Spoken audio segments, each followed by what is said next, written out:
All right, folks, we've got a situation brewing, a goddamn national security snafu, and you know whose fingerprints are all over it?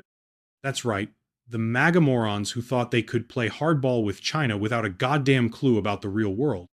Listen to this, folks, straight from the Center for Strategic and International Studies, CSIS, not some fly by night conspiracy website. They're screaming from the rooftops that China's new export controls on rare earth elements are a direct threat to our military readiness. Rare earth elements, I mean, are you even listening? This isn't about some fancy iPhone upgrade. This is about the nuts and bolts of our defense systems, fighter jets, submarines, missiles. The whole damn arsenal depends on this stuff. And where do we get most of our heavy rare earths processing done? You guessed it, China. They've got a damn near monopoly, folks, a stranglehold on the supply, and now they're tightening the noose, and the Republicans are standing there with their thumbs up their asses, acting like nothing's wrong. Remember Trump's brilliant idea to slap tariffs on everything coming out of China? Yeah, real genius move there, tough guy. And what was the predictable, the completely freaking obvious response? Beijing slapped export restrictions right back, targeting the very materials we need to keep our country safe. It's like poking a goddamn bear with a toothpick and then acting surprised when it mauls your face off. These aren't just any metals we're talking about. These are crucial for advanced defense technologies. Samarium, gadolinium, terbium, dysprosium, lutetium, scandium, yttrium. These aren't just words to roll off your tongue. They're the building blocks of our national security. And the Trump administration was too busy tweeting and holding rallies to see the freight train coming right at us. And now, CSIS is telling us point blank that if China completely shuts down these exports, the US will be incapable of filling the gap. Incapable. Are you hearing this? The richest, most powerful nation on Earth, held hostage by China because some knuckleheads thought they could win a trade war with a goddamn magic wand. They say there's no heavy rare earth separation happening here in the US right now. We're playing catch-up, folks, and we're way, way behind. The Department of Defense set a goal to have a complete domestic supply chain by 2027, but even then, their output will be a drop in the bucket compared to China's current capacity. Trump even tried to strike some harebrained deal with Ukraine for their rare earth deposits.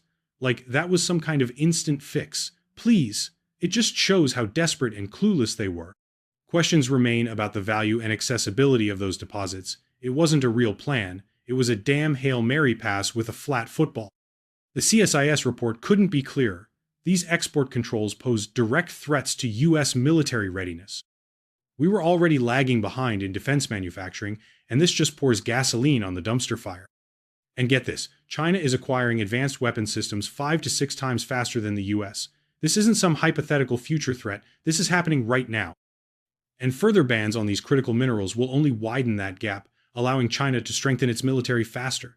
Thanks a lot, Republicans, you really stuck the landing on that one. It's not just us panicking, by the way. Countries like Australia and Brazil are also scrambling to build up their own rare earth supply chains because they see the writing on the wall. The world knows that relying solely on China for these crucial materials is insane. CSIS is even suggesting that China's new licensing system could incentivize other countries to cozy up to Beijing to avoid supply disruptions. So, not only are we screwed, but our allies might get sucked into China's orbit just to keep their economies running. Brilliant. This isn't just about trade. This is about power, about who calls the shots in the 21st century. And thanks to the short-sighted, reckless policies of the previous administration, we're teetering on the brink of giving up a crucial strategic advantage. Neil Shearing from Capital Economics gets it. These controls on rare earths and critical minerals are now a key part of Beijing's playbook against Washington. They're weaponizing their control, and we're sitting here like a bunch of goddamn chumps. And it's not just rare earths. The supply of other critical minerals like cobalt and palladium is concentrated in countries aligned with Beijing. This isn't just one vulnerability. It's a systemic problem that the Republicans either ignored or actively made worse. The weaponizing of this control over critical minerals and the race by other countries to secure alternative supplies will be a central feature of a fractured global economy, Shearing says. And who helped fracture that global economy with their myopic America First bullshit? You know damn well who. The Democrats understand the urgency of this situation. We know we need to invest in domestic production, work with our allies, and develop a resilient and diversified supply chain for these critical materials. This isn't some partisan game. This is about the future of our national security and our economic competitiveness. We need real leadership, not some reality TV star playing president. We need strategic thinking, not impulsive tariffs based on Twitter tantrums. We need to get our act together, and we need to do it now, before it's too late. The consequences of this Republican-made mess are staggering.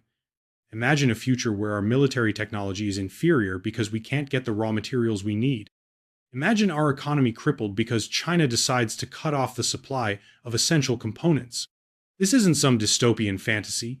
This is a very real possibility thanks to the incompetence of the Trump administration. They were so busy trying to own the libs and stoking culture wars that they completely dropped the ball on fundamental issues of national security and economic stability. They played checkers while China was playing five-dimensional chess, and now we're paying the price.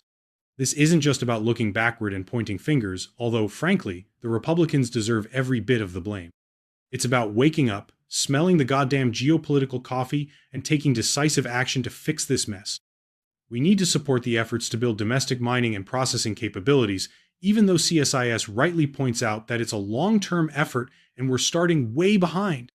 We need to provide financial and diplomatic support to allies like Australia and Brazil who are also working to secure their own supply chain. This isn't the time for petty partisan squabbles. This is a national emergency in the making. The Democrats are ready to lead on this, to take the necessary steps to protect our country and our future. But we need everyone to understand the gravity of the situation and demand action from our leaders. The Trump administration's trade policies weren't just bad, they were reckless and dangerous. They prioritized short-term political gains over the long-term security and prosperity of the United States, and we are now seeing the bitter fruits of their incompetence. So, yeah, I'm angry. You should be angry too. Our national security is being jeopardized because of the ignorance and arrogance of a bunch of political hacks who thought they knew better than the experts. It's time to hold them accountable and demand real leadership that puts the interests of our country first. This isn't some game. This is real life. The ability of our military to defend us, the strength of our economy, our very future depends on addressing this critical minerals crisis. And it's a crisis that was largely created by the very people who are now trying to rewrite history and pretend they did a great job. Bullshit. All right, that's all the time we have for tonight's deep dive into this national security nightmare. But don't go anywhere. Make sure you like this video, subscribe to The Far Left Show, and click that notification icon so you don't miss our next breaking news story. We'll catch you in the next breaking news story.